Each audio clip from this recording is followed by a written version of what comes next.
Okay, folks, my final 2024 presidential election monologue. Okay, let's make it quick and concise. So, who do I think will win? I think Trump will win. Why? The main reason I think he will win is that I think that the polls are biased. Okay? Why do I think so? It's not subjective. I'm not just guessing. It's not wishful thinking. They were biased in the previous elections, both in 2016 and in 2020. The polls underpolled. It's called underpolling. They underestimated how strong Trump would be. And so, based on this, even if the polls in this cycle are better, if they haven't fully learned their mistake and fully corrected and remedied whatever flaw they had in the previous cycles, then even a really small error in favor of Harris, right? In other words, if they are underestimating Trump's chances by even 1%, that's a huge difference in terms of Trump's versus Harris's chances of winning, because it's so incredibly close. So there are 7 swing states essentially. Okay, all of the others should fall almost, I shouldn't say almost, but fairly certainly within one camp or the other.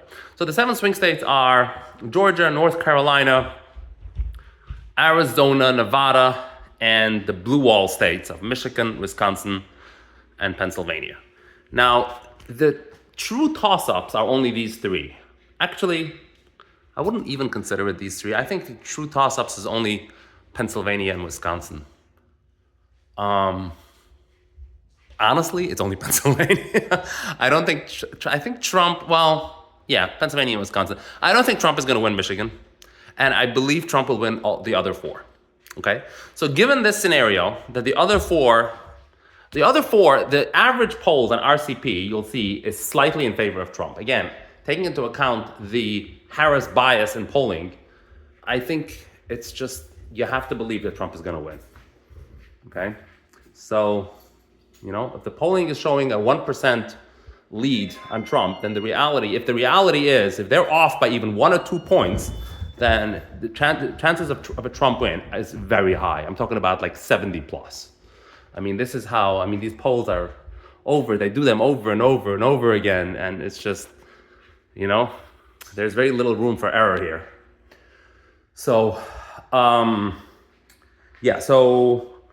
if assuming that Trump wins those 4, okay, he wins Nevada, Georgia, North Carolina, Arizona. And by the way, the official markets are giving him about 60% chance of winning, the official markets. In my opinion, like I said, because I believe the polls are underestimating Trump, I believe that his true odds should be more like 65, 70, if not even higher. But I think, objectively speaking, it should be 65 to 70. So let's assume that Trump is going to win these 4 states. He still needs to win 1 of the blue wall states. Okay, so Pennsylvania, the RCP average is +1 for Trump in Pennsylvania. So if Trump wins Pennsylvania, it's over. So bottom line is, now, could I be wrong in one of those other 4 states? Yes, I could. But Trump could also pull a surprise win in Wisconsin, for example, right? So so if I had to predict, I would say he's going to win the 4 states, 4 of the swing states. And then in terms of blue wall states, he will win Pennsylvania, which will cinch him the presidency. Maybe Wisconsin, a bonus. I don't think he'll win Michigan. So that's essentially my prediction. Now, what if Trump loses? Am I going to freak out? Am I going to go haywire? No, I won't. There's a certain resignation, in a sense, in me. And not in the negative sense. I'm more like, I'm okay with the Harris win. Because, I'm a little bit cynical at this late stage in my life about everything in life, right? So it's not going to be the end of the world.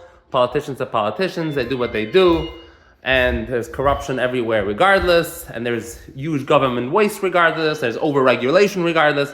Trump is not going to fix anything regardless, right? He tried in 2016 and the deep state impeded him every step of his way. So I think there's a certain limit to how much Trump can, in fact, do, even if he wins, in terms of making things better. And there's also a limit to how much damage Harris can do if she wins. So, but that's the most important thing that I want to point out here is that I don't think she will do a heck of a lot more damage than has already been done, because remember, she is simply a continuation of Biden. There's nothing new. I mean, she's been interviewed multiple times, and she's never articulated anything that she's going to be doing different from the Biden administration. Now, I guess it is true that the Biden administration reversed itself on immigration. In the beginning, they said, "Oh, everyone can come in. Immigrants are great. They're wonderful." Of course, they don't talk about the fact that they're illegal immigrants. Nobody's saying immigrants are not wonderful, but they have to come here illegally. But anyway, so in the beginning, they botched up the immigration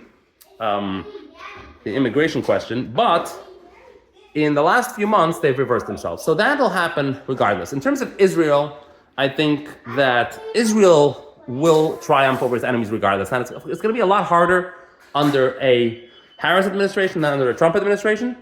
And I have to do a whole separate monologue on this, exactly how these things are going to differ in terms of a Trump versus the Harris administration, in terms of how they treat Israel and how Israel could deal with its enemies.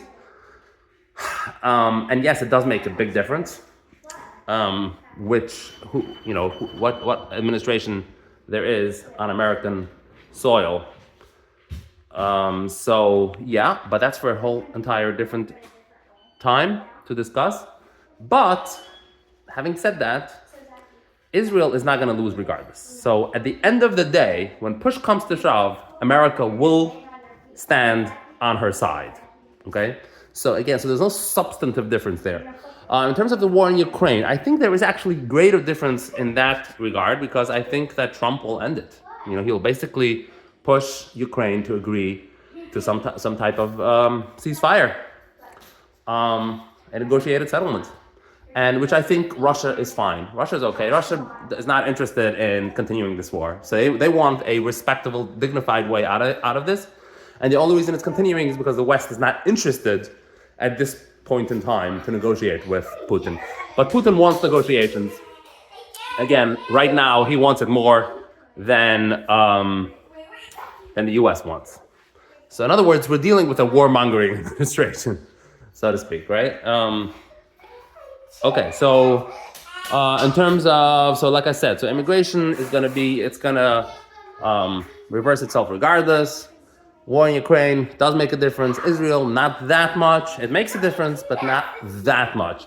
What other major issues in terms of inflation, fiscal? I don't think there's going to be that much of a difference. I just don't think so. I mean, Trump, unfortunately, I didn't like it, but he was irresponsible fiscally just as much as Democrats are.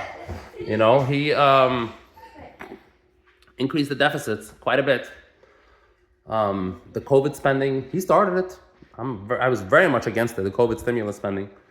But he did it too. So I don't think there's gonna be that much of a difference there.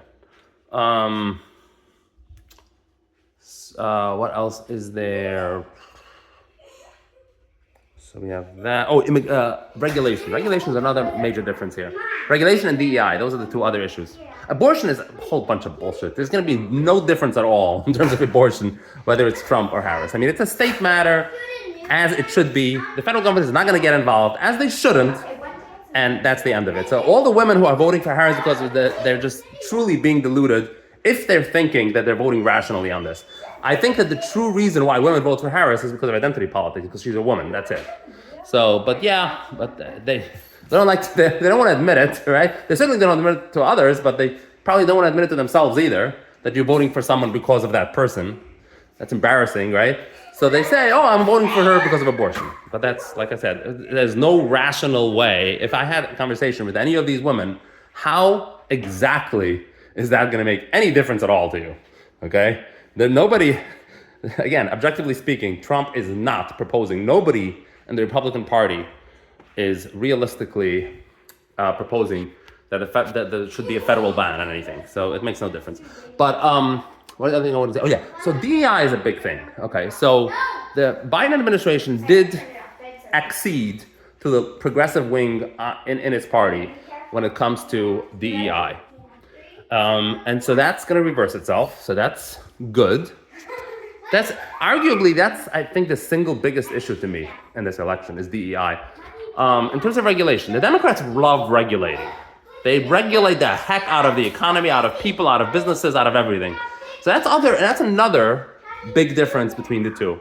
And I do, that is a serious thing, because I do think that the Trump administration, especially, I mean, they tried doing it during his first term. I don't think he was quite that successful. Remember, Trump said that for every new regulation, 2 regulations have to be rescinded? I don't think that actually happened, but at least he tried. I think in the second term, he might be more successful than in the first, because I think now he's more aware of the problem of the deep state impeding his agenda. And also, he has nothing to lose either. So, he can fire at will any person who's just not taking orders from him. And also, the Democrats are going to cry foul regardless. Again, they're going to convict him for anything anyway, as we have seen in the recent indictments against him. And so I think Trump is more free to truly pursue his agenda. And again, there's going to be a lot of people within the state, within the deep state, who are going to impede his agenda. But I think he has more of the mandate and the will and the political will to fire them and to shove them out of the way, so to speak, than in his previous administration. So I think that regulation-wise, I think that will be a difference. So DEI regulation will be a difference. Relations with Israel, it would be better under Trump. Not a big difference. Well, it is a big difference, but not an existential difference. Not an existential difference. Israel will survive regardless. So that's essentially my assessment. If I were a bookmaker, what would I say? Who will win? I think if I were a bookmaker, I think Trump's chances of winning are, I have to give it over 70. I don't see any other way. I have to give it, again, the 4 states that I mentioned earlier, highly likely for him to win. I mean, the only reason I wouldn't go above 70 is because if I'm wrong even with one of those 4 states, then he has to essentially win 2 blue wall states. I mean, unless it's Arizona. Arizona is the one that only has, 11 electoral votes. So if he loses Arizona and he wins Pennsylvania, he has exactly 270. But other than that, if I'm wrong on one of those 4, okay, then he has to win 2 blue wall states. He's not that likely to win 2 blue wall states, okay? More likely than not, he will win Pennsylvania. If on happenstance he loses Pennsylvania, there's also a chance that he wins Wisconsin. If he loses, I mean, there's almost no chance that he's going to lose Pennsylvania, Wisconsin, and win Michigan, right? So if he loses all 3, he lost the election. He has to win one of the blue wall states. So just keep that in mind. So considering that, I would give him 70. Yeah, I think, 68, 70, something like that. 70-30. All right, thank you for watching.